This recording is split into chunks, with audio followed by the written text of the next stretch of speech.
Okay, good afternoon all. May I audible? Hello. Yes, sir. Good afternoon, sir. Okay, okay. Thank you. So first of all, good afternoon to all. Wait a minute. Wait a minute.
Sorry for inconvenience. Okay, so let's we start our lecture.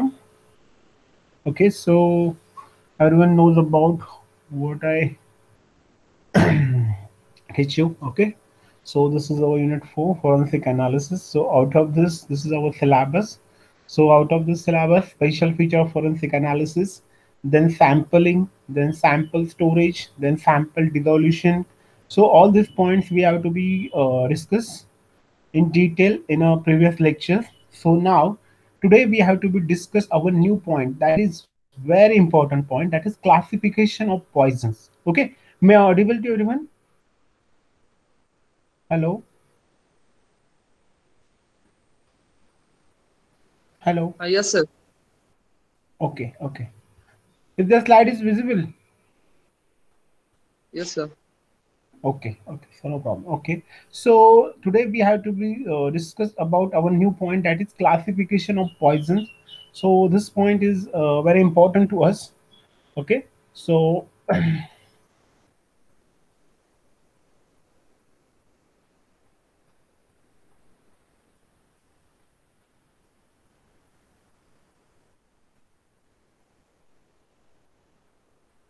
okay. So first of all, before classification of poisons, we discuss. First of all, we know about what is poison. Okay. So generally, poisons is what? So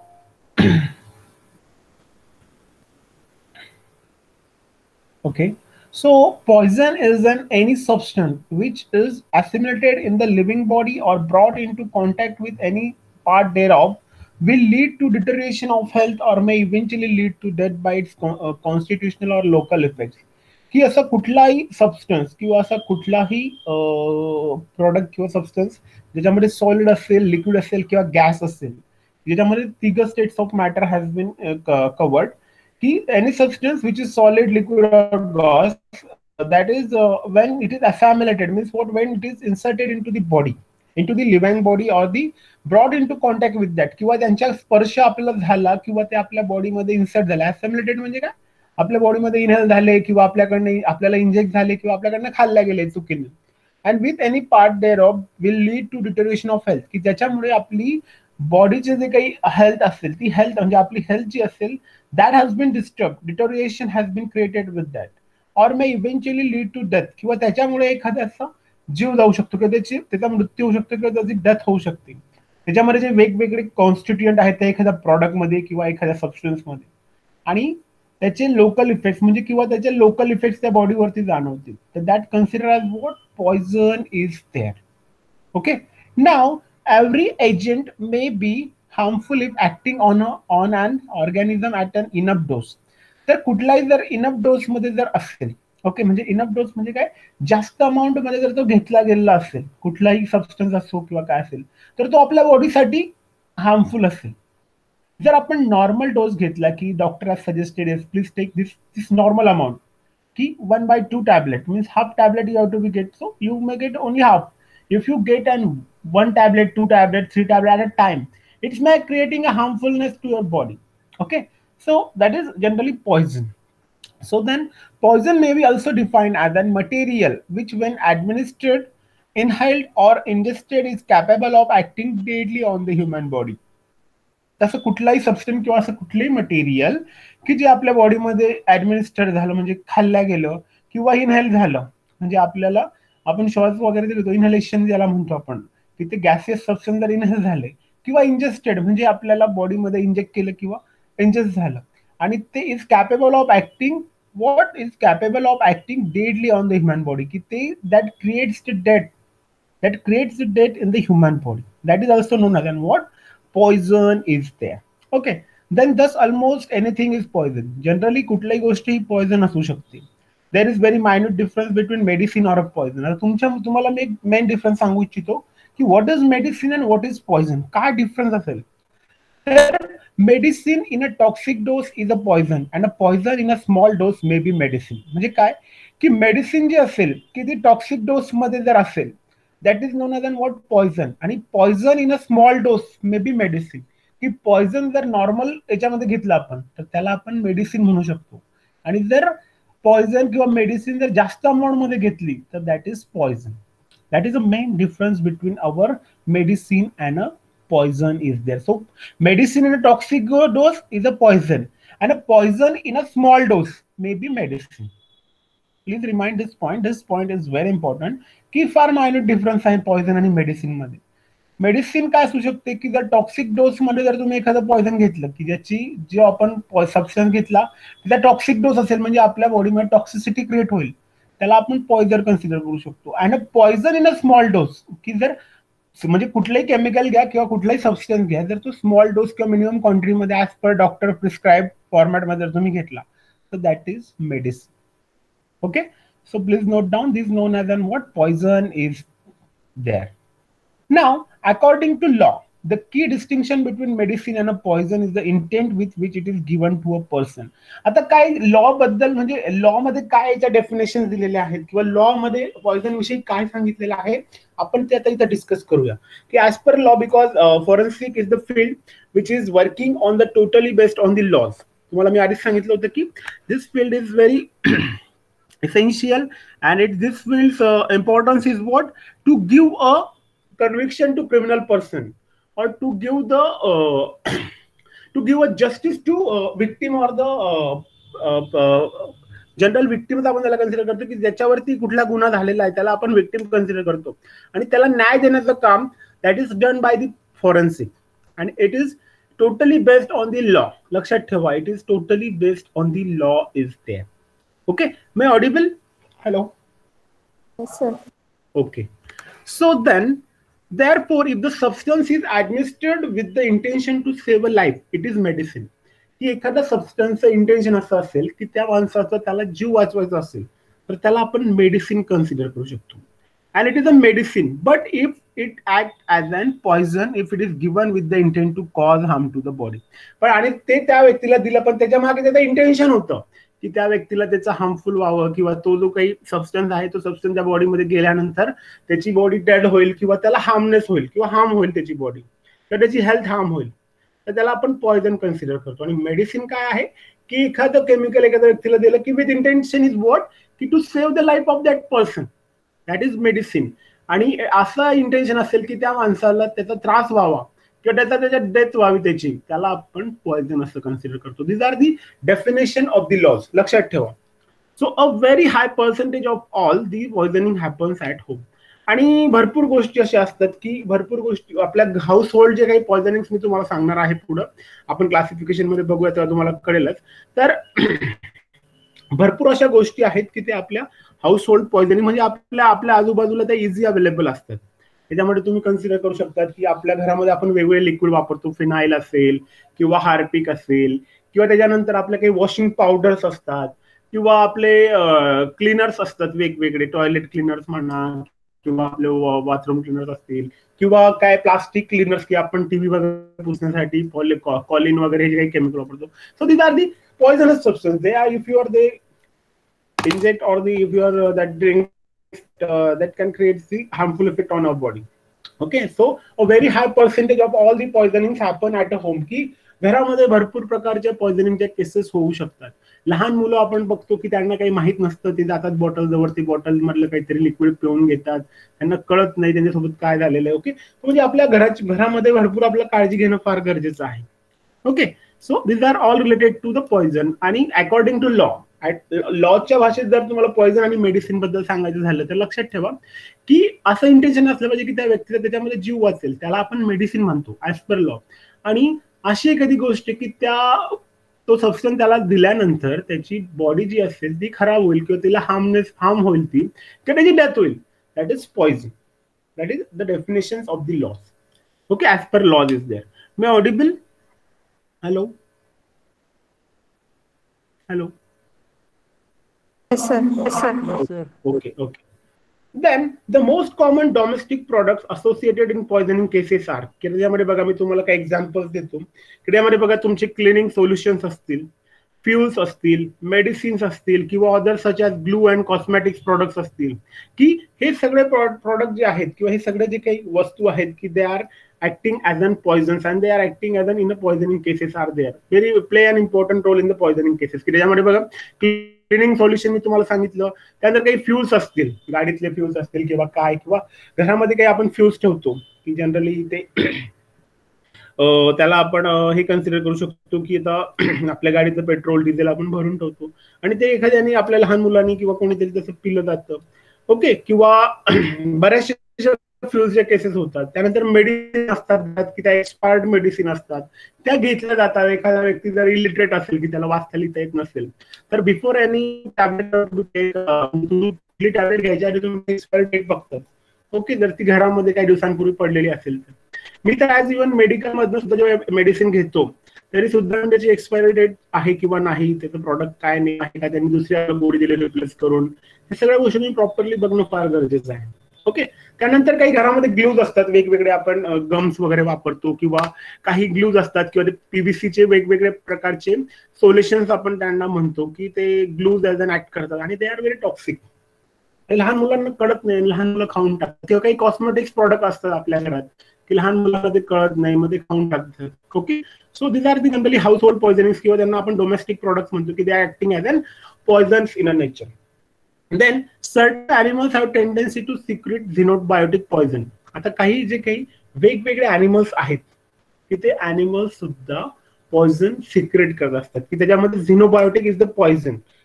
झिनोबायोटिक ग्रुपचे जे काही animals असतात ते poison has been secreted by them. त्याच्यामध्ये बघा refer to as venom.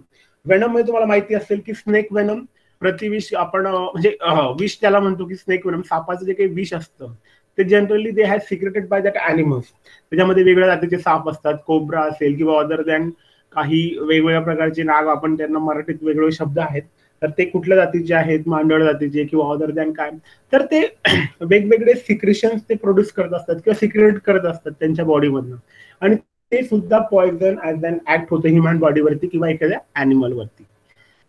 Generally which is usually injected with what, which is usually injected with a bite or a sting. की generally हे साप चावतो आपल्याला किंवा स्टिंग होतो, म्हणजे एखादा साप आपल्या पायाला चिपकून जातो. स्टिंग होणं म्हणजे काय, तो स्वतःला तिथं गुंडाळून घेतो. ओके, आणि त्याच्यामुळे त्याचं काही पॉइझनस मटेरियल असेल की ते आपल्या बॉडीवर किंवा अजगर जे असतं ते व्यक्तीला दाबून ठेवतो त्याच्या ह्याच्यामध्ये. ओके, तर स्टिंग, आणि त्याच्यामुळे त्या व्यक्तीची डेथ होऊ शकते. तो असे वेगवेगळ्या प्रकारचे जे काही अॅनिमल पॉइझन्स म्हणू शकतो.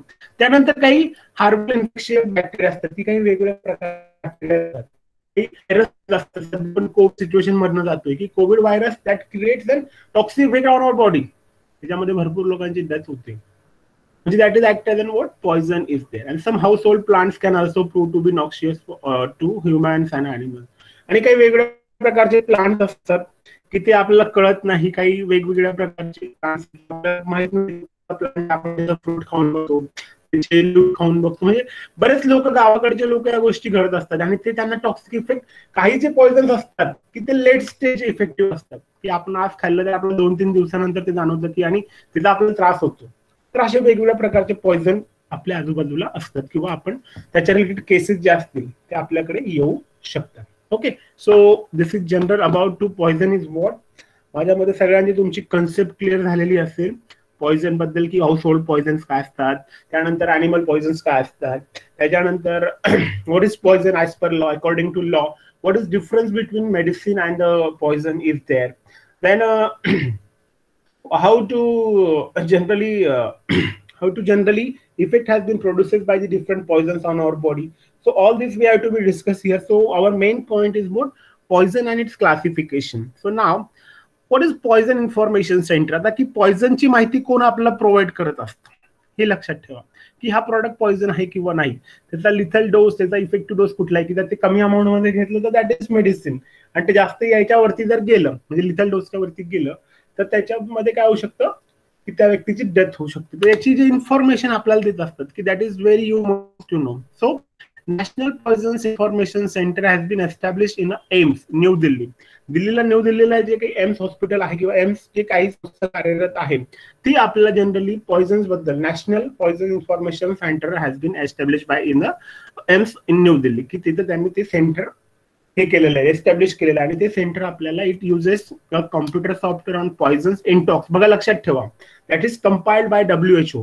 म्हणजे इंटॉक्स नावाचं जर तुम्ही सॉफ्टवेअर बघितलं किंवा इंटॉक्स नावाचं तुम्ही जर सर्च केलं तुमच्या याच्यावरती, आपल्या गुगल क्रोम वरती, तर तुम्हाला तिथं पॉयझन जे काही वेगवेगळ्या प्रकारचे पॉयझन्स आहेत त्या पॉयझनची इन्फॉर्मेशन तुम्हाला मिळून जाईल.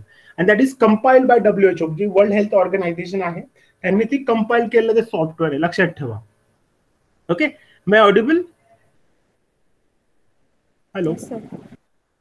Okay, so please note down, this is a software because I asking you an exam. So please note down which software is that at New Delhi, AIIMS New Delhi, that points us to the information about poisons. Okay. Then National Institute of Occupational Health at Ahmedabad also has one center. की जे काही Ahmedabad like center आहे की that is National Institute of Occupational, NIOH. Okay, NIOH is an central institution is there की ते सुद्धा आपल्याला poison बद्दल इन्फॉर्मेशन प्रोव्हाइड करतं. Then regional centers are located in Chennai and Cochin. काही रिजनल ऑफिसेस आहेत या दोघं सेंटर्सचे की जे चेन्नई आणि कोचिनला आहेत, की जे पॉयझन इंडेक्स, आपल्याला पॉइज इंडेक्स म्हणून एक त्यांचा म्हणजे सर्चिंगचा डाटा आहे की पॉइज इंडेक्स जर तुम्ही सर्च केलं किंवा इंटॉक्स जर सर्च केलं तर तिथे तुम्हाला वेगवेगळ्या प्रकारची पॉयझनची इन्फॉर्मेशन मिळेल, त्याची टॉक्सिसिटी काय आहे, त्याच्यासाठी कुठली रेमेडीज आहे किंवा कुठला अँटीडोट आहे, त्या पॉयझनचा आपल्या बॉडीमध्ये ऍक्शन कशी होते, हे सगळ्या गोष्टींची जी इन्फॉर्मेशन असेल ती तुम्हाला इथं मिळून जाईल. So this centres provide toxicity assessment and the treatment recommendation over the telephone through the day for all categories of poison. तर तुमच्याकडून एखादं पॉयझन इंजेक्ट केलं गेलं असेल आणि तुम्हाला त्याच्यावरती ट्रीटमेंट कळत नाहीये तर तुम्ही इथे त्यांचा कॉन्टॅक्ट करून किंवा इथला त्यांचा कॉन्टॅक्ट नंबर घेऊन तुम्ही त्यांना कॉल करू शकता आणि ते तुम्हाला टेलिफोनवरती माहिती देऊ शकतात की तुम्ही जर असं काही घेतलेलं असेल, तुम्ही त्यांना सांगितलं की माझ्याकडून हे चुकीने घेतल्या गेलं किंवा काय असेल ते, तर एखाद्या लहान मुलाने त्यासाठी ट्रीटमेंट काय आहे तर ते तुम्हाला ट्रीटमेंट मे बी ते provide you. Okay, so these are the poison information centers. So please note down, this slide is very important because on that slide I asking you more questions. Okay, so be audible? Hello. Yes, sir. Okay. Now these are the poison information center. The next is a very important point, that is what are the causes of poisoning. आता poisoning व्हायचे वेगवेगळे causes काय आहेत, वेगवेगळे reasons काय आहेत, की कसं आपलं पॉइझनिंग होऊ शकतं. तर सगळ्यात बघा, the poisoning may result from many of the reasons, some of them are stated below, की वेगवेगळे भरपूर रिझन्स आहेत, पण काही रिझन्स मी तुम्हाला एक्सप्लेन केले, ते फक्त तुम्ही नोट डाऊन करून घ्या. दिस आर व्हेरी इम्पॉर्टंट. की poisoning may be cause by the administration of poison for criminal purposes, की काही लोकांचा क्रिमिनल पर्पज असेल, की त्या व्यक्तीला त्यांना जीवठार करायचा असेल, किंवा त्याला मारायचं असेल, किंवा त्यांना हार्म करायचं असेल त्याच्या बॉडीला किंवा त्याच्या हेल्थला, तर हा एक इंटेन्शन थ्रू एक इंटेन्शनल अशा वेगळ्या केसेसमध्ये पॉइझनिंग होऊ शकते. त्यानंतर the swallowing of poison in mistake for harmless substances can also lead to poisoning, की आपल्याकडून एखादं बाय मिस्टेकली की एखादं गोष्ट आपल्याकडून गिळल्या गेली किंवा स्वॅलोइंग झालं तिचं, की तो पॉइझन असेल, आणि that harmless substances can also lead to poisoning, आणि तो कमी त्याचा काही टॉक्सिक नेचर नसेल, पण आपल्या बॉडीमध्ये काहीतरी ऑलरेडी एखादा प्रॉडक्ट म्हणजे सबस्टन्स प्रेझेंट असेल, आणि हा सबस्टन्स जाऊन त्यासोबत बाइंड होईल, आणि आपल्याला 1-2 दिवसानंतर त्याची रिएक्शन झाल्यावर अशी काही इफेक्ट होऊ शकतात. तर आपण खाताना विचार केला पाहिजे, की मी मॉर्निंगला काय खाल्लं होतं, मी कुठली टॅबलेट घेतली होती का, आणि परत मी इव्हनिंगला टॅबलेट चेंज करते, तर मी डॉक्टरांच्या प्रिस्क्रिप्शन नुसार जाऊ का नको. म्हणजे रिॲक्शन ज्या होता आपल्या बॉडीमध्ये, की एखादा प्रॉडक्ट किंवा चुकीचे औषध दिलं गेले आपल्याला, आपलं मॉर्निंग आपण वेगळ्या डॉक्टरकडनं रेफर करून घेतलं, आणि इव्हनिंगला आपण वेगळ्या डॉक्टरकडे गेलो, ओके, आणि त्याच्या गोळ्या मग आपण त्याला दाखवणं आपलं गरजेचं आहे, की मी सकाळी अशा अशा गोळ्या घेतलेल्या होत्या, तर याचा काही इफेक्ट होऊ शकतो का. तो जर बोलला की नाही तुम्ही घेऊ नका त्या गोळ्या, तर तुम्ही सेकंड डे मॉर्निंगला त्या गोळ्या घेऊ शकतात, किंवा 24 आवर्स मध्ये ती बॉडी जे काही असेल ते आपल्या पूर्ण काही मेडिसिन घेतल्या गेली असेल किंवा काय घेतलं गेलं असेल, त्याचं पूर्ण ते डिटॉक्सिफिकेशन आपल्या बॉडीमधनं 24 आवर्स मध्ये होऊन जात असतं. तो आपण ती काळजी घेणं फार गरजेचं आहे, की तो बाय मिस्टेकली आपल्याकडनं अशा चुक्या होऊ शकतात. त्यानंतर the inhalation of the vapours of poison either accidentally or by ignorance, की काही जे पॉइझन्स असतात की गॅसियस सबस्टन्सेस असतात, की आपल्याला स्मेल घ्यायची फार सवय असते बघा. आपल्या घरामध्ये व्हाईटनर असतं, किंवा आपल्या घरामध्ये काही ते याचं काय म्हणतो त्याला आपण ते म्हणजे ते स्टिक करण्यासाठी वापरलं जातं, त्याला फेविस्टिक म्हणतो, किंवा अदर दॅट अजून काहीतरी एक प्रोडक्ट मिळतो, तुम्हाला आठवत नाही त्याचं नाव आता, की त्याचा स्मेल घ्यायला फार लोकांना आवडतं, आणि तो स्मेल घेत असताना त्यातले काही वेपर्स जे असतात, एक जनरल सांगतो मी तुम्हाला, ते वेपर्स आपल्या बॉडीमध्ये जाऊ शकतात, आणि ते काही टॉक्सिक इफेक्ट आपल्या बॉडीवरती क्रिएट करू शकतात, आणि त्याच्यातनं आपल्याला पॉइझनिंग होऊ शकतं. किंवा आपल्या घराच्या आजूबाजूला काही एखादी कंपनी असेल, MIDC एरिया असेल, किंवा कुठे एखादं तिथून काहीतरी एखादा गॅस लीक झाला असेल, आणि तो गॅस पूर्ण आपल्या एरियामध्ये पसरलेला असेल, ओके, तर त्यावेळेस काय होऊ शकतं, की ते काही फॉग असेल किंवा फ्युम्स असतील, काही वेपर्स असतील, ते टॉक्सिक सबस्टन्सेस ते आपल्या बॉडीमध्ये जाऊ शकतो. ओके, सो आपण गॅस वगैरे जर आपल्या आजूबाजूला लीक झाला असेल, तर आपण मास्क वापरणं फार गरजेचं आहे, किंवा त्या एरियापासून आपण लांब जाणं फार गरजेचं आहे. सो आपण या प्रिकॉशन्स किंवा या वेगवेगळ्या कॉजेस आहेत, की मी तुम्हाला ते सांगतो आहे. ओके, त्यानंतर the improper formulation of medicine containing poison, की वेगवेगळ्या मेडिसिन ज्या काही कंपनीजमध्ये मॅन्युफॅक्चर होतात, त्याचं फॉर्म्युलेशन जर व्यवस्थित असेल तर दे बिकम एन मेडिसिन. पण त्याचा जर एखाद्याने काही बाय मिस्टेकली एखादा प्रॉडक्ट किंवा एखादा रिॲक्टंट त्याच्यावर एक्स्ट्रा पडला किंवा कमी पडला, आणि तो वेगळाच प्रॉडक्ट फॉर्म होऊन गेला, आणि तोच बाहेर मार्केटमध्ये सोल्ड आउट झाला, तर अशा वेळेस सुद्धा आपल्याला पॉइझनिंग होऊ शकतं. त्यामुळे आपण कुठलं कंटेंट घेतोय, त्याच्यात कुठले कुठले कॉन्स्टिट्यूट आहे, as per your chemistry student, so you know about that. Okay, तुम्ही ते बघणं फार गरजेचं आहे. तुम्हाला माहित पाहिजे की ह्याच्यात कुठलं केमिकल आहे, त्याचा इफेक्ट काय आहे. तुम्ही जर ऍस्प्रिन टॅबलेटचं तुम्ही प्रिपरेशन शिकलेलं असणार बघा, तर ऍस्प्रिन मध्ये सॅलिसिलिक ऍसिड असतं, त्यानंतर सॅलिसिलेट जो काही प्रोडक्ट फॉर्म होतो आपल्या बॉडीमध्ये, की तो जास्त प्रकारात जर आपला ऍस्प्रिन घेतला गेला, तर ते can acting as an poison in our body. मग आपल्याला सॅलिसिलेट जो काही प्रोडक्ट आपल्या बॉडीमध्ये फॉर्म होतो, तो आपल्याला डिटेक्ट करायचा असतो, की खरं त्याला ऍस्प्रिनचा ओव्हरडोस झाला होता का. ओके, सो असं मी एक जनरल एक्झाम्पल देतो. सर तुम्हाला माहित पाहिजे की कुठल्या टॅबलेटमध्ये काय कॉन्स्टिट्यूट आहे, आणि ते आपल्या बॉडीवर काय इफेक्ट करू शकतं जास्त जर घेतल्या गेलं तर. Okay, so this is also one main cause of our poisoning is there. Okay,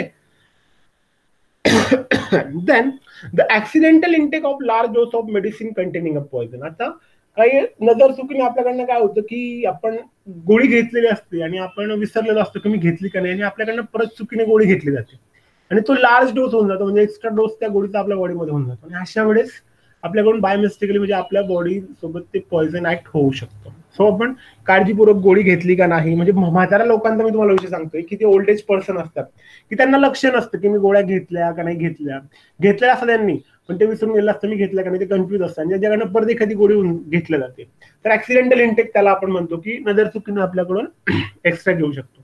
त्यानंतर एक्सेसिव्ह सेल्फ मेडिकेशन. भरपूर लोकांना एक घाण सवय असते बघा.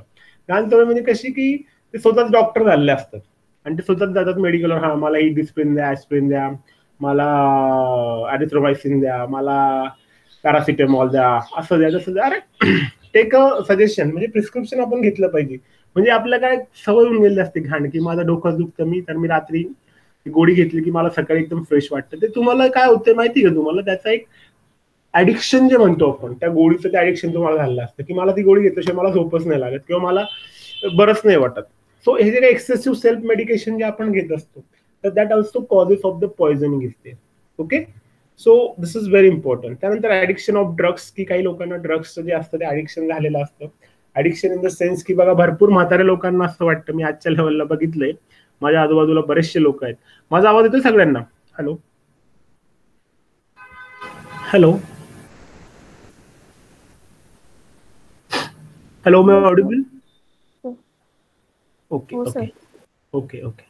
सो बऱ्याच म्हाताऱ्या लोकांना एक सवय असते, की मी जर गोळ्या खाल्ल्या तर मी वाचेल, म्हणजे मला काय आजार असेल ते बरं होऊन जातील. तर ते एक ऍडिक्शन त्या लोकांना लागलं असतं. आणि काही लोकांना काय होतं, की ती गोळी जास्त घेतात आणि त्याच्यात त्यांना त्यांच्या वेन्स वगैरे ब्लॉक होतात किंवा त्यांना वेगळेच आजार उद्भवतात त्या एक्स्ट्रा गोळीचे म्हणजे घेतल्यामुळे, किंवा त्यांच्या पोटामध्ये काहीतरी वेगळाच प्रॉडक्ट फॉर्म होऊन गेला असतो, कारण ते भरपूर गोळ्या खात असतात. टॅबलेट इज, म्हणजे मी सांगतो की मिनिमम टॅबलेट आपण घेतल्या पाहिजे आपल्या आयुष्यात. मी ॲलोपॅथीवर जास्त ट्रस्ट होतो, म्हणजे मला आयुर्वेदिक आवडतं. म्हणजे आयुर्वेदिकचा आपल्या बॉडीवर साईड इफेक्ट नाहीये.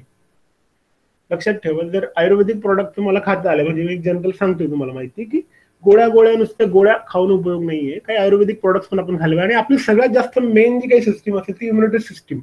तर इम्युनिटी सिस्टीम आपली स्ट्रॉंग व्हावी यासाठी आपण जास्तीत जास्त जे काही फ्रुट्स असतील, जास्तीत जास्त आपण एग्स असतील, की प्रोटीनियस सबस्टन्सेस असतील, की दॅट इन्क्रीज युअर इम्युनिटी, या गोष्टी आपण खाल्ल्या तर तुम्हाला कुठलाही डिसीज झाला, बघा तुम्हाला कुठलाही डिसीज झाला तर तुम्हाला तो लवकर कळत नाही, कारण तुमची इम्युनिटी स्ट्रॉंग असते आणि तुम्हाला त्या डिसीजचा जास्त त्रास होत नाही.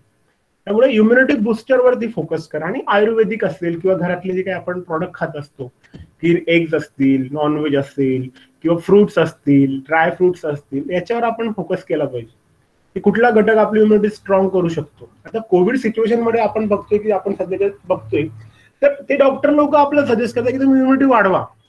तुम्ही लिम्सीच्या गोळ्या देतात, म्हणजे काय, ते व्हिटॅमिन सी आहे. तुम्ही जे नॉर्मल लिंबाच्या रसात तुम्हाला घरी मिळू शकतं, ते तुम्ही त्या लिम्सीद्वारे खातायत, जी तुम्हाला इम्युनिटी बुस्टर म्हणून डॉक्टर देत आहेत सध्याच्या लेवल. त्यामुळे तुम्ही लिंबूचा रस घ्या किंवा तुम्ही संत्री ऑरेंज ज्याला म्हणतो आपण, ते तुम्ही खा, तुमचं इम्युनिटी स्ट्रॉंग होईल. किंवा तुम्ही एग्स खा, बॉइल्ड एग्स. किंवा तुम्हाला जर बॉइल्ड एग म्हणजे एक नॉन व्हेजिटेरियन नसाल, एक व्हेजिटेरियन नसाल, तर त्यासाठी कुठलेही प्रॉडक्ट आहेत की इम्युनिटी व्हेजिटेरियन प्रॉडक्ट कुठले आहेत, ते तुम्ही त्याच्यावर फोकस करा, म्हणजे तुमची इम्युनिटी स्ट्रॉंग. तुम्ही addiction of drugs is very dangerous to human life. मी प्रत्येकाला सांगेल की ड्रग्स ऍडिक्शन म्हणजे कसं आहे, की मला काही झालं, चाललो मी डॉक्टरांकडे किंवा चाललो मी मेडिकलला, घेतली गोळी चालली.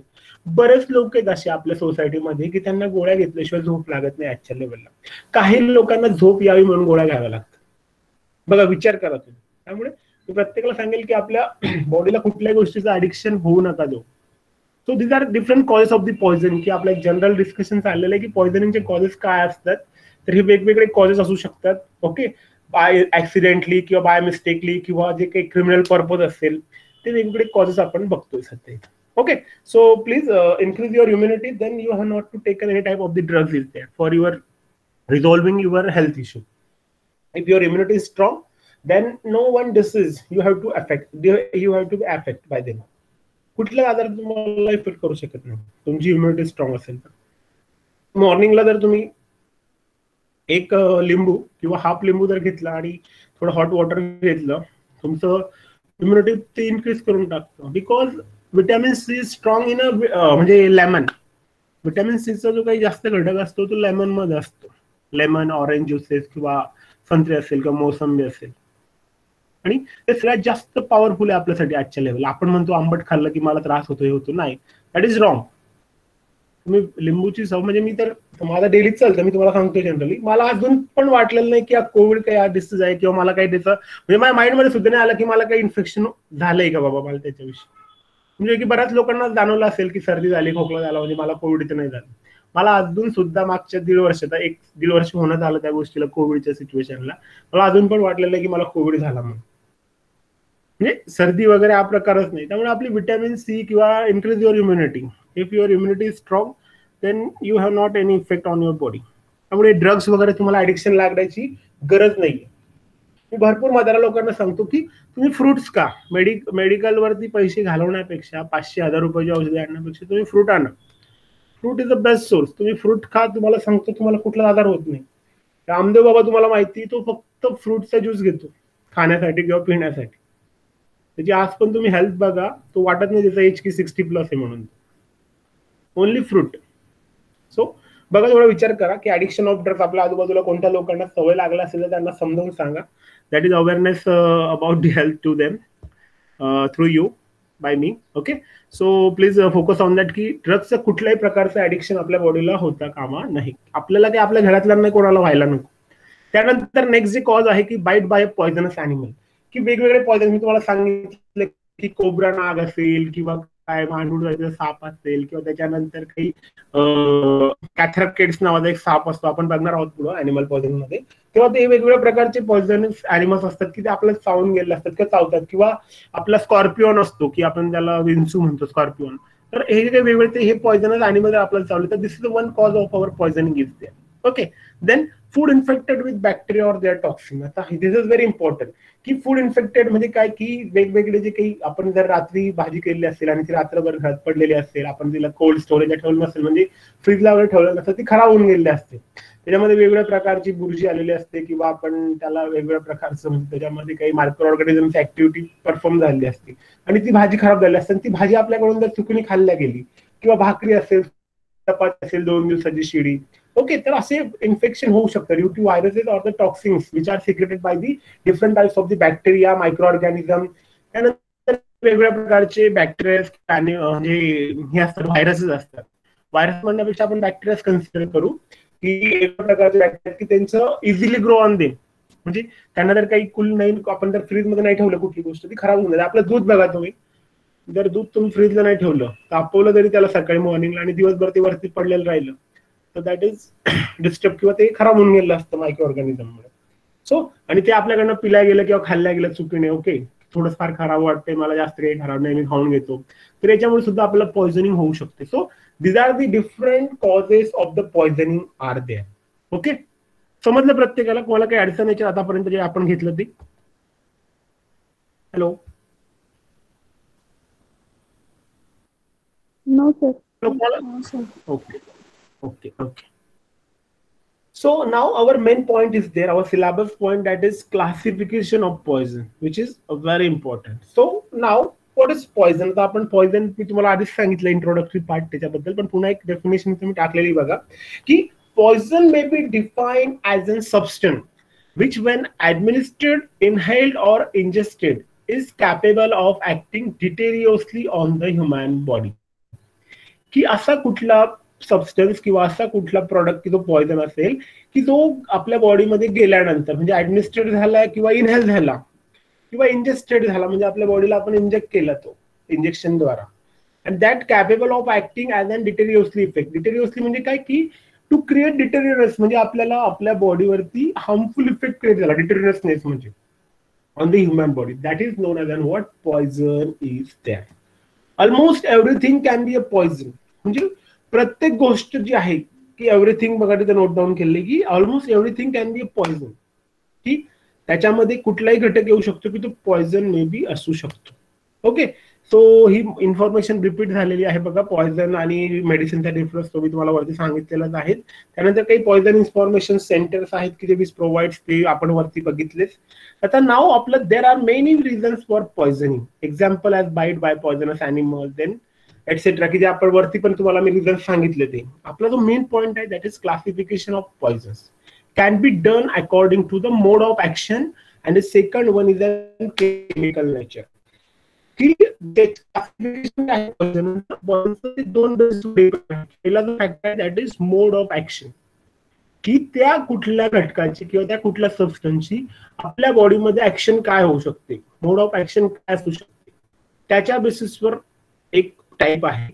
सेकंड जो काही क्लासिफिकेशन, सेकंड जो क्लासिफिकेशन टाइप आहे दॅट इज केमिकल नेचर, की तो जो काही कुठला पॉयझन आहे त्याचं केमिकल नेचर काय आहे, त्यामध्ये कुठले कुठले केमिकल्स आहेत किंवा कुठले कुठले कॉन्स्टिट्युएंट आहेत, त्याच्या बेसिसवर पॉयझनचं क्लासिफिकेशन करण्यात आलेलं आहे. And both classification have their own importance in forensic investigation. आता हे दोघंही क्लासिफिकेशनचं इम्पॉर्टन्स जे आहे फॉरेन्सिक इन्व्हेस्टिगेशन मध्ये, दॅट इज व्हेरी इम्पॉर्टंट, की हे दोघंही फॅक्टर्स किंवा दोघंही क्लासिफिकेशन जे मी तुम्हाला सांगतोय, mode of action and the chemical nature, these are very helpful in a forensic investigation. So mode of action helps in determining the type of poison, and on the other hand chemical nature of poison helps it analyzing it. की ते पहिला option आहे की मोड of action, की तो काय determine करतो की कुठलं पॉइझन त्या व्यक्तीने घेतलेलं आहे, त्या बॉडीचा कुठला पार्ट इफेक्ट झालेला आहे किंवा त्या कुठल्या पार्टवर ते ऍक्ट झालेलं आहे, त्याच्या बेसिसवर त्याचा प्रकार कुठला त्या पॉइझनचा हे आपण डिटरमाइन करत असतो. आणि त्याचं जे काही केमिकल नेचर आहे, तो सेकंड मी तुम्हाला क्लासिफाय सांगितलं की ते आपल्याला मदत करतं की त्याला रेमेडीज काय द्यायची आहे, त्या व्यक्तीने जे काही पॉइझन घेतलेलं आहे त्या व्यक्तीला रेमेडीज म्हणजे काय, त्याला अँटीडोट कुठला द्यायचा, त्याची ट्रीटमेंट काय करायची आहे ती अनालाइज करण्यासाठी, that is second classification is there, that is nature of poison. Okay, so these are the two important classification of poison. First one is an mode of action and the second one is in our chemical nature is there. Okay, so now first is our what mode of action. आता हे जे काही chart मी तुम्हाला इथे दाखवतोय बघा, so हे chart आहेत की पॉइझन्स एक वेगळे प्रकार आहेत, कोरोजिव्ह, इरिटंट, सिस्टमॅटिक, हे आपण पुढे बघणारच आहे. चार्ट फक्त तुम्ही एकदा बघून घ्या, कारण चार्ट एक्सप्लेन करण्यापेक्षा मला असं वाटतंय की प्रत्येक पॉइंट्स आपण एक्सप्लेन करूया. मी पुढे ते इन्सर्ट केलेलं आहे व्यवस्थित. सो हे सिस्टमॅटिक पॉइझन की जो थर्ड टाइप आहे बघा, कोरोजिव्हचे प्रकार आहेत स्ट्रॉंग ऍसिड, स्ट्रॉंग बेस, त्यानंतर इरिटंटचे आहेत इनऑर्गॅनिक, ऑर्गॅनिक, मेकॅनिकल, त्यानंतर इनऑर्गॅनिक मध्ये मेटॅलिक, नॉन मेटॅलिक आहे, ऑर्गॅनिक मध्ये अॅनिमल, व्हेजिटेबल आहे, आणि मेकॅनिकल वेगळे आहेत. आणि सिस्टमॅटिक जो थर्ड प्रकार आहे त्याचं बघा, सिस्टमॅटिक मध्ये कार्डियल, स्पायनल, सेरेब्रल, ऍस्पायक्झियन्स, पेरिफेरल, हे सगळे आपण बघणारच आहोत पुढे. त्यानंतर ऑन द बेसिस ऑफ दर केमिकल प्रॉपर्टीज की हे पॉइझनचे होलाटाईल लिक्विड्स असतील, नॉन होलाटाईल, हा सेकंड प्रकार. हा जो होता हा फर्स्ट मोड ऑफ ऍक्शनचा प्रकार होता. आणि सेकंड जो आहे दॅट इज केमिकल नेचर, की कुठले कुठले केमिकल्स त्याच्यामध्ये असतात. तर त्याच्यामध्ये वेगवेगळे प्रकारचे हे पॉइझन्स आहेत. ओके, सो ते आपण वन बाय वन इथे डिस्कस करूया. So mode of action, first is a classification that is A, that is mode of action is there.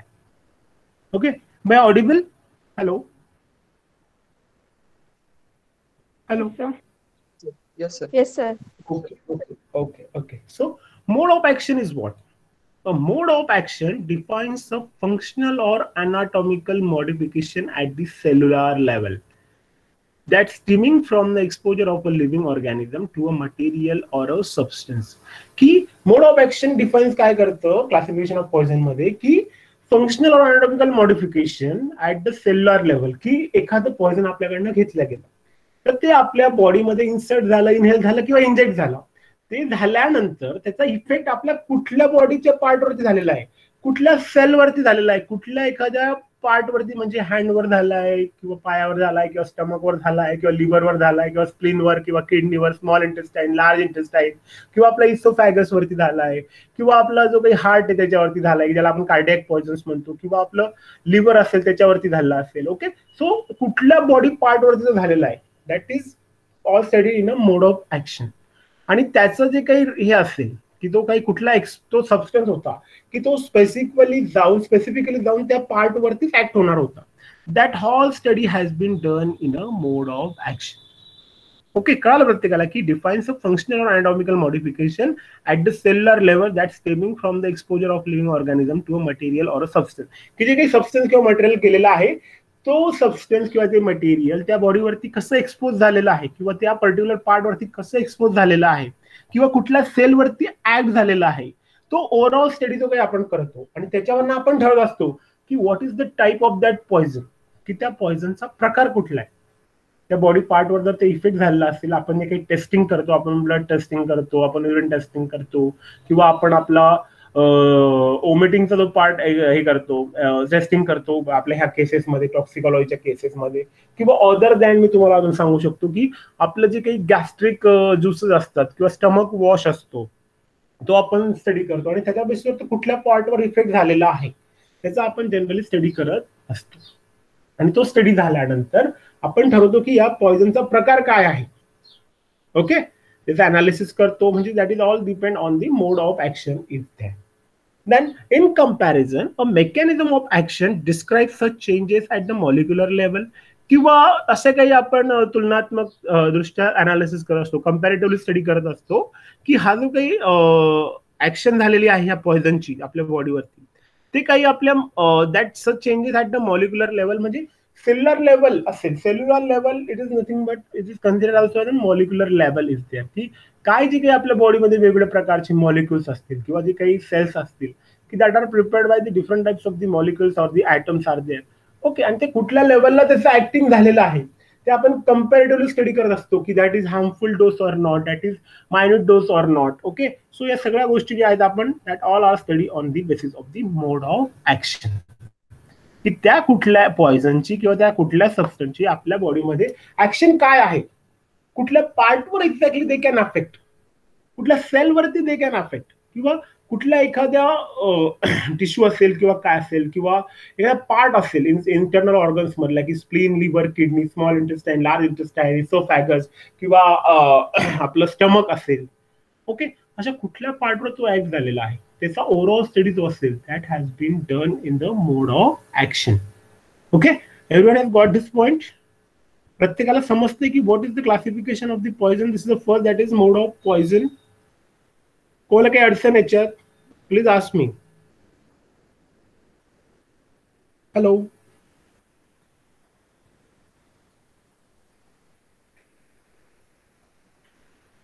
समजत आहे किंवा नाही प्लीज येस नो. हो sir. Yes sir. Okay,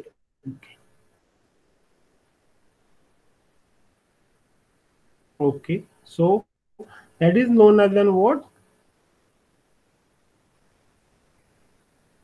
Okay, so that is all about to mode of action. Now mode of action वर there are three mainly types are there. That is, बघा मी तुम्हाला सांगितलं होतं इथं चार्ट मध्ये की corrosive, irritant and systematic. So out of this there is first type is there, that is corrosive poisons. यातला पहिला जो प्रकार आहे की तो आहे करोजिव्ह पॉइझन्स. लक्षात घ्या, तर करोजिव्ह पॉइझन्स मध्ये काय येतं ते आपण आता बघूयात की corrosive poison is simply a highly active irritant. It is highly active irritant and not only produces inflammation but also actual ulceration of the tissues.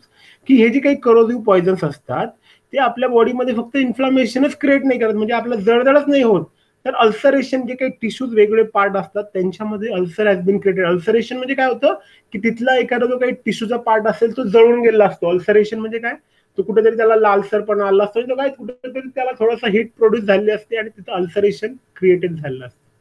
आणि त्याला आपण हायली ऍक्टिव्ह इरिटंट सुद्धा कन्सिडर करू शकतो करोजिव्हला. हे सुद्धा लक्षात घ्या की corrosive poison is a simply a what, it is an highly active irritant and not only produces inflammation, की याच्याने फक्त आपल्याला जळजळच नाही होत but also actual ulceration of the tissues are there. And basically corrosive poisons fixes, destroy and erodes the surface with which it come in contact. की तो पूर्ण जो काही त्याच्या कॉन्टॅक्ट मध्ये त्या करोजिव्ह पॉइझनचा जो कुठला एखादा पार्ट आला असेल तो पूर्णपणे तो फिक्स करून टाकतो, त्याला कम्प्लिटली डिस्ट्रॉय करतो and also Erode the surface, की जो काही सरफेसचा पोर्शन असतो त्या एखाद्या टिश्यू पार्टचा किंवा एखाद्या बॉडी पार्टचा तो पूर्णपणे इरोजन हॅज बीन क्रिएटेड, की तिथं पूर्णपणे तो जळून गेला असतो. म्हणजे इन द सेन्स की आपला आपण जर कन्सिडर करा करोजिव्ह पॉइझन मध्ये जर आता तुम्ही कन्सिडर केलं की वेगवेगळ्या प्रकारचे ऍसिड्स आहेत की त्याच्यामध्ये, मी तुम्हाला खाली एक्झाम्पल पण देईल तेव्हा, तर तुम्ही कन्सिडर करा की तुमच्या बॉडीवरती कुठलं तरी एखादं ऍसिड पडलं तर तुमची Eros of the survey, erodes of the म्हणजे काय, तो काही एरिया असेल त्या स्किनचा किंवा कुठला तो पूर्णपणे जळून गेला असतो बघा. दॅट इज इरोजन, म्हणजे erodes the surface with which in contact come in contact with that, कुठल्या कॉन्टॅक्ट मध्ये तो आला असेल and that is they produces local action. Okay, and that is what they produces, the local action is there. Then they act by extracting water from the tissues and coagulate cellular proteins and convert hemoglobin into hematine is there. लक्षात घ्या की ते act झाल्यानंतर काय होतं, water जे असतं आपल्या बॉडी मधलं किंवा त्या कुठल्या पोर्शनचं that has been removed from our body and the tissues are from the tissue, म्हणजे टिश्यू मधलं जे काही वॉटर असेल ते वॉटर पूर्णपणे बाहेर पडून गेलं असतं. अँड कोॲग्युलेशन सेल्युलर प्रोटीन्स, की जे काही वेगवेगळे प्रोटीन्स आपल्या बॉडीमध्ये असतात दे आर कोॲग्युलेट. कोॲग्युलेट म्हणजे काय, त्यांचा एक मासाचा तुकडा तयार होऊन जातो. तुम्ही सिंपल लक्षात घ्या, कोणाच्या बॉडीवर आता जर ऍसिड वगैरे पडला असेल त्याला तुम्ही जर कन्सिडर करा एक्झाम्पल म्हणून की आपलं स्ट्रॉंग ऍसिड H2SO4 असेल किंवा HCl असेल किंवा HNO3 असेल, थोडं आपल्या बॉडीला टच झालं ते, तर आपली बॉडीचे म्हणजे आपली बॉडी इन द सेन्स बोटाला टच झालं, सॉरी नॉट अ बॉडी, बोटाला किंवा आपल्या हातावर पडलं, तो पूर्ण जो पोर्शन असतो तो इरोड म्हणजे काय, तिथं आपला पूर्ण मांसाचा तुकडा म्हणजे आपलं जर काही स्किन पोर्शन असेल तर कुठेतरी एकदम जमा होऊन गेलेला असतो बघा. जमा होणे म्हणजे कसं इन द सेन्स मराठीत सांगायचं झालं तर, आता मी ते तुम्हाला एक्सप्लेन पण नाही करू शकत. जमा होऊन जाणे म्हणजे ती पूर्ण स्किन आपली डिस्टर्ब होऊन जाते आणि तिथं कुठेतरी आपला मोठी जखम होते आणि त्याचा तिथला जो पोर्शन असतो तो पूर्णपणे जळून गेलेला असतो. ओके, आणि तिथलं जे काही वॉटर असेल ते water has been removed from that tissues are there and coagulate cellular protein and convert haemoglobin into haematin, की जे काही हिमोग्लोबिनचा काही पोर्शन जो असेल की आपल्या स्किनवरती असेल किंवा आपल्या ब्लडमध्ये असेल, इनसाइड जर हे पॉइझन गेलं तर ते haemoglobin has been converted into haematin and this group consist of strong acid and strong alkalis, की हा जो काही करोसिव्ह पॉइझनचा जो काही प्रकार आहे त्याच्यामध्ये वेगवेगळ्या प्रकारचे स्ट्रॉंग ऍसिड्स आहेत आणि स्ट्रॉंग बेस आहेत. अल्कलीज म्हणजे काय, base, you know about that. So आता कुठले कुठले ऍसिड्स आहेत आपण ते बघूया, की this include mineral acid such as sulphuric acid, nitric acid, hydrochloric acid. त्यानंतर ऑर्गॅनिक ऍसिड्स आहेत such as oxalic acid, carbolic acid, acetic acid, salicylic acid. Okay, so these are the all the acids which are acting as an corrosive poison, which are the different example of the corrosive poison. आणि काही concentrated bases आहेत किंवा आपण त्याला alkalis म्हणतो, की त्याच्यामध्ये caustic सोडा असेल, कार्बोनेट्स असेल, अमोनियम असेल किंवा अमोनिया असेल किंवा सोडियम असेल किंवा पोटॅशियम असेल, की वेगवेगळे काही बेसेस आहेत हे सुद्धा it act as an corrosive poison. लक्षात ठेवा. So this are the examples of our corrosive poison. लक्षात ठेवा, करोसिव्ह पॉइझनची ऍक्शन काय होते, की that not produces only inflammation but also ulceration in the tissues. Okay, and they basically a corrosive poison fixes, destroy and erodes the surface with which it comes in contact. की ते acid किंवा ते कुठलं करोसिव्ह poison असेल ते कोणाच्या एखाद्या contact मध्ये आलं कुठल्या पार्ट सोबत, तर तिथं पूर्णपणे तो पार्ट ते डिस्ट्रॉय करतं किंवा फिक्स करतं किंवा इरोड्स म्हणजे काय, इरोजन हॅज बीन क्रिएटेड, म्हणजे आपल्याला तिथं फार जळजळ होतं आणि तिथले जे काही टिश्यूज असतील किंवा स्किन असेल ती पूर्णपणे जळून तिथे एक असा गोळा तयार झालेला असतो बघा. तुम्ही जर ऍसिड अटॅकचं एखादी व्यक्ती बघितलेली असेल बघा, some image वगैरह, if you observe that times you get that what is the coagulation, what is the extracting of water from that tissue part, then what is the erodes of the surface. erodes म्हणजे काय, की तो पूर्णपणे तिथं गोळा बसून गेलेला असतो व्यक्तीच्या. Okay, so there are different examples of that. Okay, so these examples are very important because I asking you in exam, so please note down की बेसिस कुठला स्ट्रॉंग बेस आहे किंवा नाही, किंवा कुठलं करोसिव्ह पॉइझन आहे किंवा नाही, त्याच्यानंतर कुठला ऍसिड करोसिव्ह पॉइझन आहे किंवा नाही. ओके, सो मी असे क्वेश्चन्स तुम्हाला, बरेचसे क्वेश्चन्स तुम्हाला तिथं टाकू शकतो. So please note down, this slide is very important as per your exam. समजते प्रत्येकाला, किंवा त्याची ऍक्शन काय होते, करोसिव्ह पॉइझनच्या ऍक्शन मध्ये जर आपण आलो किंवा कॉन्टॅक्ट मध्ये जर आपण आलो तर त्याची ऍक्शन आपल्या बॉडीवरती किंवा आपल्या इंटरनल ऑर्गन्स वरती कशी होत असते, ती ऍक्शन मी तुम्हाला इथं सांगितलेली आहे. ओके, कळालं प्रत्येकाला? Any query about corrosive poisons? Hello? No, sir. Okay. Okay, so these are corrosive poisons. Now second type, that is irritant poisons. बघा आपण जो चार्ट बघतोय, मी तुम्हाला चार्ट दाखवतो इथं बघा. This is chart. That is second is our irritant poisons. Okay. Now in irritant there is inorganic, organic and mechanical poisons are there. आता आपण एक एक पॉइंट बघूया, की सगळ्यात आधी आपण बघूया व्हॉट इज इरिटंट पॉइझन्स, की काय असतात generally irritant poison. So irritant poison causes pain in an abdomen, की ऍब्डोमेनचा जो काही ऍब्डोमिनल पार्ट जो असतो, म्हणजे आपला पोटाचा जो काही भाग असतो, that creates the pain, that is known as an what irritant poisons are there. त्याच्यानंतर आपल्याला ओमिटिंग होत असते. आता ओमिटिंग होणे म्हणजे काय, की आपल्याकडून एखादं काही जर खाल्लं गेलेलं असेल पार्ट, तर आपल्याला ते पचलं नाही तर आपल्याला लगेच त्याची ओमिटिंग होऊन गेलेली असते. ओके, किंवा पर्ज्युईंग, की आपली जी काही बॉडी असते त्या बॉडी मधलं सगळं जे काही म्हणजे हे असतं ते पूर्णपणे आपल्या बॉडीच्या बाहेर निघत असतं. म्हणजे आपल्याला आपल्या बॉडीमधनं, म्हणजे आपण जे टॉयलेटला वगैरे जातो, की आपल्याला पचत नाही एखादं अन्न, म्हणजे आपण ते पूर्णपणे आपलं पर्ज्युईंग हॅज बीन क्रिएटेड, किंवा ओमिटिंग होत असतं, जे आपण खाल्लेलं असेल ते आपल्याला पचत नाही. बघा छोट्या बाळांना होतं, जर काही त्यांना पचत नसेल दूध वगैरे तर ते लगेच टॉयलेट करतात किंवा त्यांना ओमिटिंग होत असते. So that is the symptoms or that are the causes after if you are Inhaling any irritant poison is there. Okay, this is the mode of action of our in the body of our irritant poisons are there. Then in postmortem appearance, तर आता हे जास्त प्रमाणात जर तुमच्याकडून घेतलं गेलं असेल बघा, इरिटंट पॉइझन जर तुमच्याकडून जास्त प्रमाणात जर घेतलं गेलं असेल आणि त्यात व्यक्ती त्या डेड झाली असेल, तर त्याच्या जेव्हा आपण पोस्टमॉर्टम इन्व्हेस्टिगेशन करणार तेव्हा आपल्याला काय दिसेल त्याच्यामध्ये बघा. तर in postmortem appearance they are usually evident to naked eye and shows redness or ulceration of the gastrointestinal tract. जे आपली gastrointestinal tract असते inside it is a one organ, it is a one more internal organ of our body. तो जो काही interstitial जो tract असेल म्हणजे काय की जे आपले स्मॉल इंटेस्टाइन आणि लार्ज इंटेस्टाइनची जी काही ट्रॅक्ट असेल ती पूर्णपणे त्याच्यामध्ये रेडनेस क्रिएट झालेली असेल किंवा त्यामध्ये अल्सरेशन क्रिएट झालेलं असेल आणि ते तिथे आपण काय म्हणणार की it has affected with the irritant poisons are there. Okay, and this group is further divided into inorganic, organic and mechanical substances. की त्याचं जे डिवायडेशन झालेलं आहे ते वेगळ्या 3 पार्ट मध्ये झालेलं आहे मेनली, की त्यामध्ये इनऑर्गॅनिक पॉइझन्स असतील, ऑर्गॅनिक असतील आणि मेकॅनिकल असतील. आणि corrosive in dilute solution act as an irritants, की जे काही वेगवेगळे करोसिव्ह बघा, हा सेंटेन्स फार महत्वाचा आहे की आपण जे प्रिव्हियसली फर्स्ट टाइप बघितला करोसिव्ह, त्या करोसिव्ह जे डायल्यूट सोल्युशन असतील करोसिव्हचे ते ऍक्ट ॲज अन इरिटंट असतात. लक्षात ठेवा की corrosive in a dilute solution act as an irritant poisons is there. की करोसिव्हला जर तुम्ही थोडं डायल्यूट केलं तर त्याला आपण काय कन्सिडर करू शकतो, त्याला आपण इरिटंट कन्सिडर करू शकतो. So please this important point is there. कुठल्या पार्टवरती इफेक्ट होतो आणि कुठं आपल्याला काय काय दिसू शकतं किंवा आपल्याला सिम्पटम्स काय येऊ शकतात if there is an irritant poisoning is there.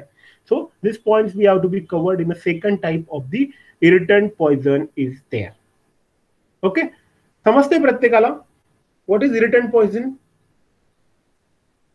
Please note down. I ask you in a exam also there. So please note down. This is very important information for your future life. कोणाला काही problem याच्यात आतापर्यंत जे काही मी शिकवलं त्याच्यात? Hello. No sir. Okay okay. So this is irritant. आता आपण त्यातला फर्स्ट बघूयात की त्याचा जे काही टाइप सब टाइप आहे इरिटंट पॉइझनचा, that is inorganic irritant poisons. So the inorganic subgroup consist of non metallic and metallic poisons are there. की याच्यामध्ये इनऑर्गॅनिक जो आलं की त्याच्यामध्ये 2 आले पॉइझन्सचे प्रकार, की मेटॅलिक पॉइझनिंग सुद्धा आलं आणि नॉन मेटॅलिक पॉइझनिंग सुद्धा आलं. आता examples of non metallic poisons are what? आता फॉस्फरस असेल, क्लोरीन असेल, ब्रोमिन असेल, आयोडीन असेल, की they are the non metallic poisons. किंवा त्यांचा जर इफेक्ट झाला असेल तर आपण त्याला नॉन मेटॅलिक पॉइझनिंग तिथं कन्सिडर करू शकतो. की त्याचे एक्झाम्पल्स काय आहेत बघा, की phosphorus, chlorine, bromine and iodine etcetera. Okay, so these are the examples of the non-metallic poisons. Now what are the metallic poisons? किंवा metallic poisons कुठले आहेत? तर metallic poisons include arsenic, antimony, mercury, lead, copper, thallium, zinc, manganese, barium and radioactive substances. की जे सगळे radioactive substances आहेत ते सुद्धा metallic poisons म्हणून ऍक्ट होत असतात. यांचं जर आपल्या बॉडीमध्ये इनहेलेशन झालं they can create toxic effect on our body and they are considered as an metallic poisons. किंवा त्याला आपण इनऑर्गॅनिक इरिटंट पॉइझन्स कन्सिडर करू शकतो. आणि नॉन मेटॅलिकचे एक्झाम्पल जे तुम्हाला सांगितले की त्याच्यामध्ये phosphorus, chlorine, bromine and iodine. Please note down example because in exam I asking you about 2 example. Okay, so please note down. Then second subtype of irritant poisons is what? Organic irritant poisons. की आता आपण inorganic बघितलं की यामध्ये metallic, non metallic. आता आपण organic irritant पॉइझन्स बघूया की कुठले कुठले असतात. तर this group of poisons comprises of animal and plant poisons. की याच्यामध्ये ॲनिमल आणि प्लांट पॉइझन्स येतात ऑर्गॅनिक इरिटंट पॉइझन्स मध्ये. त्याचे एक्झाम्पल बघा. Example of plant poison are Abrus precatorius. की ॲब्रेस प्रिकॅटोरियस नावाचं एक प्लांट आहे की त्याच्यात जे काही ॲब्रा नावाचा जे काही घटक असतो किंवा कॉन्स्टिट्यूएंट असतो, okay, that is an act as an poison is there, as an organic irritant poison is there. त्यानंतर कॅस्टर सीड तुम्हाला माहिती आहे. त्यानंतर मार्किंग नट. त्यानंतर अर्गॉट फंगाय जो काही प्रकार आहे अर्गॉट, तो अर्गॉट फंगस आपण त्याला कन्सिडर करत असतो की जी आपली काळी ज्वारी असते बघा, ज्वारी असेल किंवा बाजरी असेल त्यामध्ये जे काही काळे दाणे असतात त्यांच्यामध्ये हा अर्गॉट जो असतो हा एक कॉन्स्टिट्यूट असतो आणि that is acting as an organic irritant poison is there. त्याच्यानंतर कॅलाट्रोपिस प्रोसेरा नावाचं एक प्लांट आहे बघा. तर त्याच्यामध्ये कॅलाट्रोपिन नावाचा एक घटक असतो. Calotropin is an constituent of that Calotropis procera. Okay, that is all act as an plant poisons are there. Okay, तर त्याला आपण ऑर्गॅनिक इरिटंट पॉइझन म्हणतो. अॅनिमल पॉइझन्स कुठले बघा, की त्याच्यामध्ये स्नेक्स असतील, इन्सेक्ट्स असतील, कॅन्थराइड्स मी तुम्हाला सांगितलं, स्पायडर्स असतील किंवा स्कॉर्पिओन असतील. Okay, so these are the acting as an what animal poisons are there. की snakes it is very dangerous. त्याच्यानंतर काही वेगवेगळ्या प्रकारचे इन्सेक्ट्स असतात, की बघा तुम्हाला असे बरेचसे तुमच्या आजूबाजूला किस्से घडले असतील, की असे काही इन्सेक्ट असतात की ते आपल्याला चावल्यानंतर आपला पाय पूर्णपणे सुजून गेलेला असतो. म्हणजे वेगवेगळ्या प्रकारचे असे इन्सेक्ट्स भरपूर आपल्या म्हणजे पावसाळ्यामध्ये आपल्याला फार काळजी घ्यावी लागते. इन्सेक्ट्स पासून आपल्याला फार बचाव करावा लागतो आपल्याला स्वतःचा. तर असे काही इन्सेक्ट्स असतात की जे आपल्या हातात आले किंवा आपल्याला टच करून गेले तर आपल्या बॉडी पार्टचा वास येत असतो एकदम घाण, आणि ते त्यांचं पॉइझन्स किंवा त्यांचं सिक्रेशन ते सिक्रेट तिथं करून गेलेलं असतं, आणि तिथं आपल्या स्किनवरती इफेक्ट होऊ शकतो. म्हणजे आपला पुरळ उठतात किंवा आपल्याला तिथे काहीतरी असे स्मॉल स्मॉल हे उठलेले असते, तिथं आपल्याला म्हणजे पुरळ उठलेले असते. किंवा वेगवेगळ्या प्रकारचे cantharides is than subtype of the snake. Cantharides म्हणजे काय, सापाचाच एक प्रकार आहे. त्यांचा स्पायडर आहेत वेगवेगळ्या प्रकारचे, किंवा आपले स्कॉर्पिओन आहेत, की हे सुद्धा आपल्याला अॅनिमल पॉइझन्स म्हणून तिथं ऍक्ट होत असतं, आणि त्यांना आपण ऑर्गॅनिक इरिटंट पॉइझन्स म्हणतो, की त्याचं अॅनिमल आणि plant poison, this is the group of the organic irritant poison is ते. Okay, by audible? Hello? Yes, sir. Okay, okay. Now, then, our third subtype of irritant poison is what? Mechanical substances.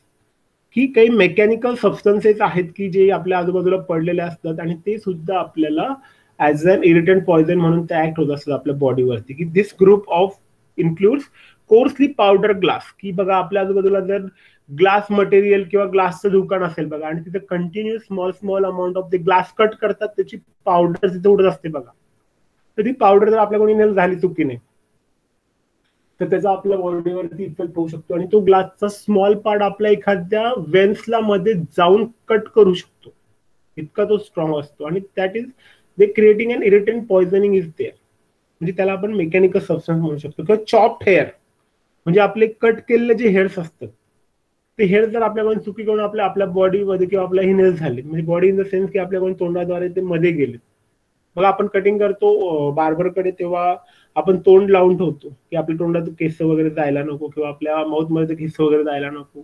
तर त्याचं कारण काय की ते जर गेले आतमध्ये तर आपल्याला असं ओमिटिंग होते, किंवा आपल्या बॉडीमध्ये ते टुचतात, किंवा आपल्या जी काही ट्रॅक्ट असते, किंवा आपण तिला फूड वेन म्हणतो, किंवा ऑक्सिजन वेन जी असते आपल्या श्वास नलिका, अन्न नलिका, याच्यावरती ते टॉक्सिक इफेक्ट करू शकते क्रिएट.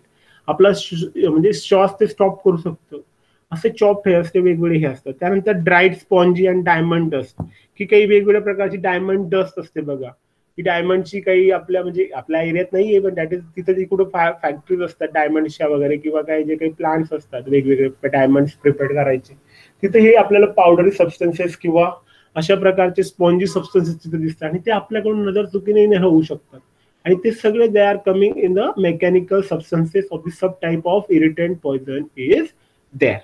ओके, समजलं प्रत्येकाला की ऍब्डोमेन किंवा ओमिटिंग आणि पर्ज्युइंग जे आपलं होते, that is consider as an irritant poisons is there. आणि करोसिव्ह पॉइझन्स काय असतात की they not only created inflammation but also creating ulceration or the organ with on which they affect.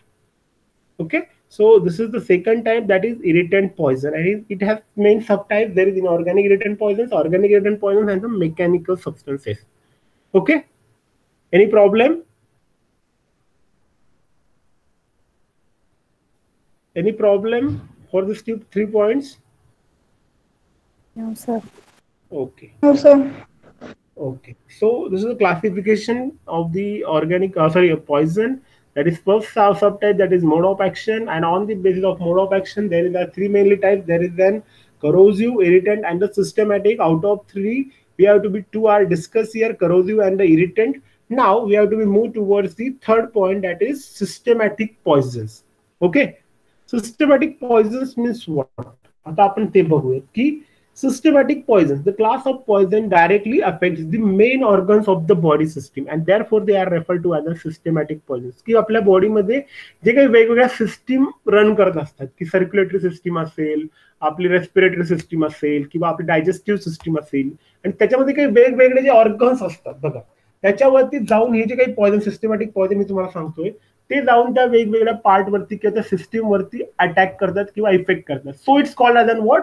Systematic poison. Please note down this point. Okay, so it is called as an what? Systematic poisons is there. आता त्यामध्ये बघा वेगवेगळ्या प्रकारचे, it includes nervous system की ज्याला आपण neurotic पॉइझन्स म्हणतो. त्यानंतर कार्डिओव्हास्क्युलर सिस्टीम जी असते, की आपली सर्क्युलेटरी सिस्टीम असते, त्याला आपण कार्डियाक पॉइझन्स म्हणतो, सॉरी. आणि नर्वस सिस्टीम जी असते त्याच्यावर जे काही ड्रग्ज अफेक्ट होतात किंवा पॉइझन अफेक्ट होतात, दॅट इज न्यूरोटिक पॉइझन. त्यानंतर जे काही रेस्पिरेटरी सिस्टीमवर अफेक्ट करतात, दॅट इज ॲस्पायक्झिएट. लक्षात ठेवा, दॅट इज ॲस्पायक्झिएट. आणि त्याचा चार्ट जर मी तुम्हाला दाखवलं, बघा हा चार्ट जर तुम्ही बघितला की this is a chart of the system. Cardial, cerebral, asphyxiant आणि पेरिफेरल. ओके, आपण तीनच सध्या इथे डिस्कस करतोय, कार्डियल, स्पायनल आणि सेरेब्रल. सेरेब्रल म्हणजे nervous system. Cerebral and the spinal are the neurotic poison, लक्षात घ्या. आणि कार्डियल मीन्स जे कार्डिओव्हास्क्युलर सिस्टीमवर अटॅक करतात, दॅट इज कार्डियल. आणि ॲस्पायक्झियन्स मीन्स जे काही आपल्या रेस्पिरेटरी सिस्टीमवर अटॅक करतात, दॅट इज ॲस्पायक्झियन. आणि peripheral is an extra type. So we discuss. Okay, so first neurotic पहिला प्रकार आहे सिस्टम पॉइझन मला, दॅट इज न्यूरोटिक पॉइझन्स. आता न्यूरोटिक पॉइझन म्हणजे काय आपण ते बघूया. ओके, सिस्टमॅटिक पॉइझन म्हणजे लक्षात ठेवा की ते आपल्या बॉडी मधल्या कुठल्या एखाद्या सिस्टीमवर जाऊन एफेक्ट करतात, that called as a systematic poison. It includes as neurotic पॉइझन्स which they affect on our nervous system. Then second one is your cardiac poisons, which they affect on our circulatory system as well as on our cardiovascular system. Third is your asphyxiate, that is they affect on the respiratory system. Okay, so these are the systematic poisons types or the subtypes are there. Now first one is our neurotic poison is what? आता neurotic poison म्हणजे काय बघा, तर neurotic poison act chiefly on the nervous system. Though some neurotics have a local irritant actions, की जे काही आपले वेगवेगळे प्रकारचे नर्वस सिस्टीमचे पार्ट्स असतात, की सेंट्रल नर्वस सिस्टीम असेल, स्पायनल कॉर्ड असेल, किंवा आपला सेरेब्रल म्हणजे आपला ब्रेनचा पार्ट असेल, ब्रेन मधले वेगवेगळे लोब्स असतील, central lobe, parietal lobe, temporal lobe. Okay, हे वेगवेगळे जे काही पार्ट आहेत आपल्या ब्रेनचे, याच्यावरती जाऊन हे इफेक्ट करत असतात. त्याला आपण काय कन्सिडर करू शकतो, आणि ते कशी ऍक्शन असते त्यांची, that is the action as an irritant action is there, and that is considered as an neurotic poisons is there. आता all alkaloids poisons fall into this group, की जे काही वेगवेगळ्या प्रकारचे अल्कलॉइड्स आहेत बघा. अल्कलॉइड्स म्हणजे जे आपण स्टडी करतो बघा, की त्याच्यामध्ये ओपिओइड्स आले किंवा वेगवेगळ्या प्रकारचे अल्कलॉइड्स आले, की सगळे हे जे काही अल्कलॉइड्सचे जे ग्रुप आहेत ते या न्यूरोटिक पॉइझन्स मध्ये येत असतात. This group consists of poison that has specific action on the cerebrum, spinal cord, and the peripheral nerves. The poisons being known as the cerebral, spinal, and peripheral respectively. की हे जे काही वेगवेगळ्या प्रकारचे पॉइझन्स आहेत, की जर सेरेब्रम वरती ऍक्ट झाले तर त्याला आपण सेरेब्रल पॉइझन म्हणतो. जर स्पायनल कॉर्ड वरती ऍक्ट झाले तर त्याला आपण स्पायनल न्यूरोटिक पॉइझन म्हणतो. किंवा पेरिफेरल नर्वस सिस्टीम वरती ऍक्ट झाले त्याला आपण पीएनएस म्हणतो. त्याला आपण पेरिफेरल पॉइझन्स किंवा पेरिफेरल न्यूरोटिक पॉइझन्स असं कन्सिडर करू शकतो. त्यात पहिला जो प्रकार आहे दॅट इज सेरेब्रल पॉइझन्स. लक्षात घ्या, तर सेरेब्रल पॉइझन्स म्हणजे काय, the poisons acting on the cerebrum may have an somniferous, inebriant or deliriant effect.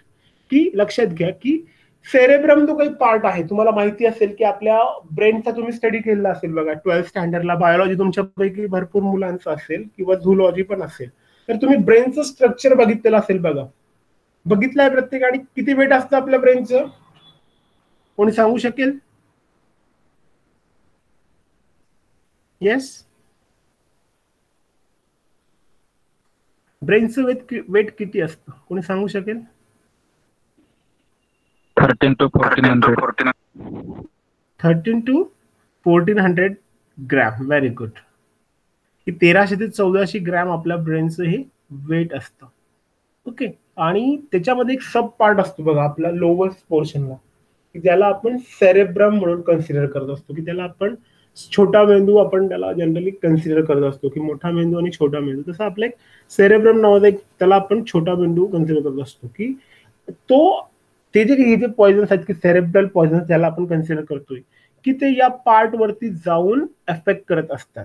की त्यामध्ये इफेक्ट बघा, सोमनिफेरस इफेक्ट म्हणजे काय, की स्लीप म्हणजे झोप लागत नाही आपल्याला. ओके, त्याच्यानंतर इन एब्रियंट म्हणजे काय असतं की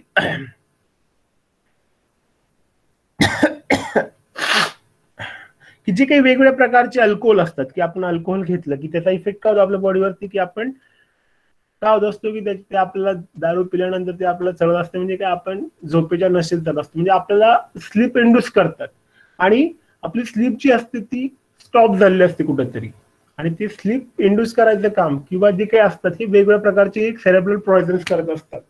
त्याच्यामुळे आपलं काय होतं की आपल्याला झोप लागत नाही, मग आपण काय करतो, हे अशा प्रकारचे पॉयझन्स किंवा सबस्टन्सेस आपण घेत असतो.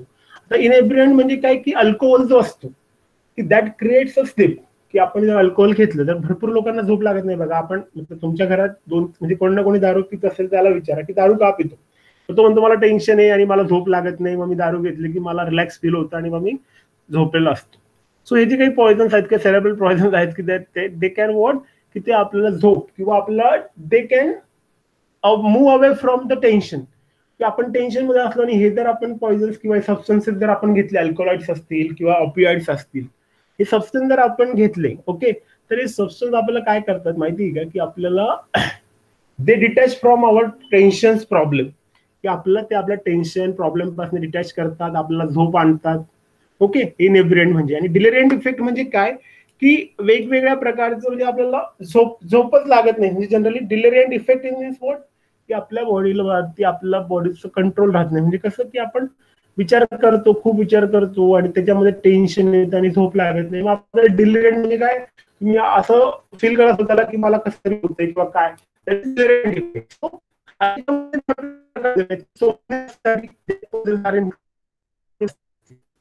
त्यानंतर मी तुम्हाला सांगितलं अल्कोहोल किंवा अॅनास्थेटिया किंवा सिलेटिव्ह आणि हिप्नोटिक ड्रग्ज असतील किंवा फ्यूज असतील किंवा ॲग्रोकेमिकल कंपाऊंड असतील, की ते ऍक्ट ॲज अन इनएब्रियंट सीज. त्याच्यानंतर द डेलिरंट आर धतुरा. धतुरा तुम्हाला माहिती असेल की धतुरा प्लांट जे आहे ते आपल्या बाजूला असतं, आजूबाजूला असतं किंवा आपल्या शेतामध्ये असतं, आणि त्याच्यामध्ये जे काही स्पायनी जे काही आपल्याला फ्रूट मिळतात बघा, त्याला आपण धतुरा स्ट्रॅमोनियम असं म्हणतो, त्याचं सायंटिफिक नेम आहे धतुरा स्ट्रॅमोनियम इज देअर. त्याच्यानंतर एक बेलाडोना नावाचं एक प्लांट असतं की ज्याला आपण याचं झाड म्हणतो बघा, आपलं बेलाडोनाला तर मला मराठीत ते तुम्ही महादेवाला काय होतं तर मला बेलाचं झाड जे म्हणतो बघा आपण, बेल माहिती असतील तुम्हाला, बरोबर, तर त्या बेलाचे झाड जे असतं त्याला आपण बेलाडोना असं म्हणतो. आणि तिथं जे काही असतात ते रिलेटेड इफेक्टचे जे काही वेगळे जर आपण कॉन्स्टिट्यूएंट बघितले, त्यातनं एक्स्ट्रॅक्ट केलं तर बेलाडोना प्लांट मधून आपण एक्स्ट्रॅक्ट करतो, आणि acting as an deliriant is there. तर कॅनाबिस इंडिका, कॅनाबिस इंडिका नावाचा एक प्लांट बघा, कॅनाबिस सटायवा तुम्ही म्हणतात की कॅनाबिनॉल किंवा कॅनाबिस सटायवा जे काही प्लांट आहे किंवा कॅनाबिस इंडिका जे आहे, त्यातनं आपण टेट्राहायड्रोकॅनोबिनॉल किंवा टीएससी जो असतो किंवा कॅनोबिनॉल जो काही घटक असतो तो आपण त्यातनं एक्स्ट्रॅक्ट करत असतो, आणि ते वेगवेगळ्या प्रकारचे इफेक्ट त्यांचे असतात, की इनएब्रियंट असेल की अल्कोहोल असेल किंवा सोमनीफेरस म्हणजे झोप इंड्यूस करायचे जे काही ड्रग असेल, that is opioid is there. The delirant is what? Datura, belladonna, and cannabis indica is there. Okay, so these are the different cerebral poisons are there, and which acting as an neurotic poison. Subtypes of the neurotic poison is there. Then second one is our spinal poisons. May audible? Hello, hello. Yes, sir. Okay, okay. So second one is our spinal poisons are there. The spinal poisons म्हणजे काय की the poisons acting on the spinal cord, which include the Nux vomica and its alkaloids and the gilsmium. Nux vomica नावाचा एक plant आहे बघा, की ते spinal poison म्हणून ते ऍक्ट होत असतात, आणि त्यातले जे वेगवेगळे अल्कोलाइड्स असतात. नॅक्सस होमिका नावाचा एक प्लांट आहे, आणि त्या प्लांट मधून आपण वेगवेगळ्या होमिसाइड्स किंवा त्याला होमिसाइड्स नाही म्हणू शकतो आपण, एक होमिकन्स नावाचा त्यात एक अल्कोलाइड्स असतं की ते स्पायनल कॉर्ड्स वरती आपलं जनरली ऍक्ट होत असतं. त्यानंतर काही पेरिफेरल पॉयझन्स आहेत की त्याच्यामध्ये the poisons acting on the peripheral nerves include curare and the conium. Curare and the conium are the examples of the peripheral poisons, and they act on the peripheral nervous system is there. Okay, so this is the first important type of our systematic poisons is there, that is neurotic poison. If anyone has any problem in that, yes, hello, anyone has any problem? No, sir.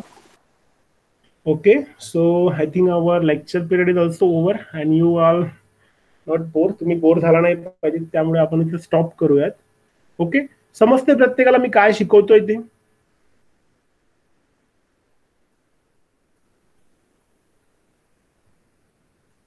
Hello, No, sir. Okay. कोणाला काही problem आतापर्यंत आपण जे काही points घेतले किंवा जे काही मी तुम्हाला सांगितलं त्याबद्दल काही कोणाला अडचण? की एखादा कुठला पॉईंट आहे की आपण जो डिस्कस केला आणि सर तुम्हाला कळाला नाही. हे बघा, तुम्हाला इतक्या नोट्स काही वाचायची गरज नाही. मी 94-95 स्लाइड चालू आहे माझी आता सध्या, पण मी ते तुम्हाला एक्स्ट्रा की तुमचं नॉलेज क्लिअर व्हावं. आपले मेन पॉईंट जे असतील म्हणजे तुम्हाला नंतर सांगेल की तुम्हाला कुठला पॉईंट प्रिपेअर करायचा आहे. पण हे जे काय आहे मला इन डिटेल शिकवायला का वाटलं, कारण कसं you are new for this field आणि तुम्हाला प्रत्येक बेसिक माहीत असणं गरजेचं आहे. सो मी या गोष्टी त्या स्लाइडवरती इन्सर्ट केल्या होत्या आणि त्याच्यामुळे थोडं एक्स्ट्रा ते माझ्याकडनं स्लाइड ज्या होत्या त्या वाढल्या आहेत थोड्याशा. त्यामुळे तुम्ही घाबरू नका, तुम्हाला मी काय जे पॉईंट्स असतील ते इम्पॉर्टंट पॉईंट डिस्कस करेलच, पण जरा थोडं डिटेल वाचलं तर तुम्हाला लवकर कळतील सगळ्या गोष्टी. ओके, सो तुम्हाला काही प्रॉब्लेम आता नाही का? हो,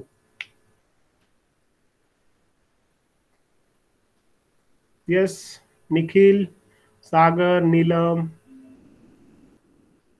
प्रतीक्षा, आकाश, अनुपमा, आनंद, समरवीर. No sir.